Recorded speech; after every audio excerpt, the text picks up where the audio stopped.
Monsieur, bonjour. Il y a 8 ans, en 2014, je vous présentais un bulletin d'anticipation de ce qui pourrait être notre météo en août 2050 en cas de forte canicule. Il y avait d'ailleurs une carte de température et pour mémoire, la voici avec déjà des températures égales ou supérieures à 40 degrés.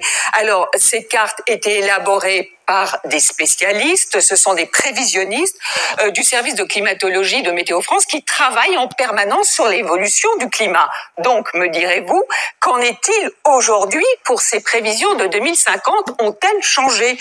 Et oui, voici la carte donc prévue avec, vous le voyez, des températures égales ou supérieures à 40 degrés. Alors toujours en cas de forte canicule, jusqu'à 48 degrés pour Nîmes. Alors sans faire de catastrophisme, on va observer la différence de ces deux cartes en 8 ans. Parfois peu de différence, par exemple à Reims on passe de 41 à 43 degrés, un peu plus pour Bordeaux par exemple, de 40 à 45, mais c'est sur le nord-ouest où l'on a une différence d'une dizaine de degrés. Cela vous paraît peut-être excessif. Et pourtant, souvenez-vous de ce que l'on a vécu l'été dernier, le 18 juillet, vous avez frôlé les 40 degrés à Brest avec 39 degrés 3. On a dépassé les 41 degrés à La Rochelle, 41 degrés 7, sans parler des records absolus de l'été 2019.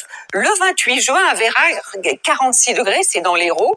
Il n'avait jamais fait aussi chaud en France. Et le mois suivant, le 25 juillet 2019, à Paris, 42 degrés 6, il n'avait jamais fait aussi chaud dans la capitale.